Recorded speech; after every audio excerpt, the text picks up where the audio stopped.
Hello, friends. How does it feel now that you have reached the midpoint to master the art of the successful interview in 5 simple and easy steps? After preparing for your success and after making your entrance, it's time now to work on how you will be building and establishing yourself at the interview. So, let's dive right in. First, remember, it's all about who you are and not what you know. At the interview stage, they already know that you have the necessary skills or that you can be trained to acquire them. Therefore, what the interviewer focuses on is whether you will be a good cultural fit.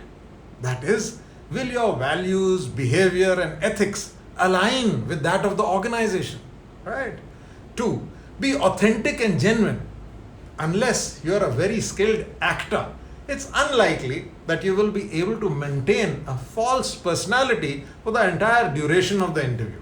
And it's certainly not advisable to try this too, because few things will destroy your chances of getting that dream job faster than your interviewer concluding that you are dishonest. So it's best to be your true self and be judged on that basis. 3. Sell your story. Rather than making all sorts of grand but unsupported claims about yourself, it is better to demonstrate the value that you can bring by citing concrete achievements, facts, and figures. For example, you may share with your interviewer that in your last job you cut absenteeism by 8% and increased productivity by 14%. But it's not just about quoting data. You have to craft your story in your career path, unfolding quantifiable milestones into a coherent and interesting narrative. Try this. I was hired to turn around a department suffering from high turnover, low morale, and below average productivity. As I have done twice before in different roles, I was able to boost productivity and employee engagement by X amount over a 6-month period by introducing initiatives A, B, C, and Z. I think you got the job. 4. Be a specialist. Analysis conducted by Stanford Business School about the employability of its MBA graduates found that specialization and high competency in a few skills did better than average competency over a wider range of skills. Now, normally I would go with Stanford, except that a few weeks ago I purchased this top 10 bestseller book. It is titled Range and How Generalists Triumph in a Specialized World by David Epstein. The author, after studying successful inventors, musicians, artists, scientists, and athletes, demonstrated that, especially in domains which are complex and unpredictable, generalists, not specialists, are attuned to excel. So, the way to succeed is by sampling widely, gaining experiences, and experimenting relentlessly. In other words, developing a range. For you, whatever meets the needs of the job is right. So, choose between generalist or specialist according to your best interests. 5. Mastering behavioral questions. Based on the premise that the best predictor of future behavior is past behavior, I have picked just 2 popular make or break questions which need your consideration. Alright, question 1. Tell me how you handled conflict in the past. Now here, the interviewer is trying to establish 3 things. 1. Were you self-aware enough to realize that workplace conflict existed and should be addressed? 2. Were you able to devise a strategy to deal with it? And 3. Were you able to implement that strategy successfully?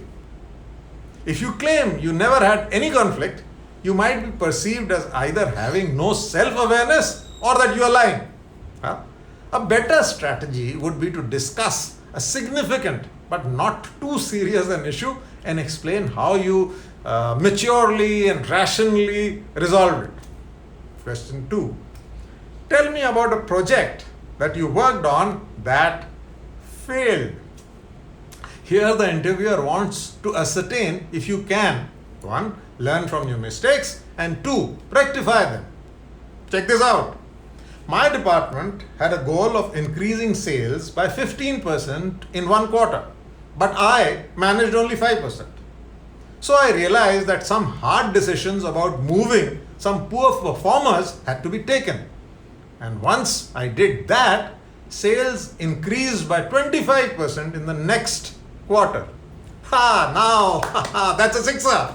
Certainly, there are many more behavioral questions which may be asked regarding your handling of a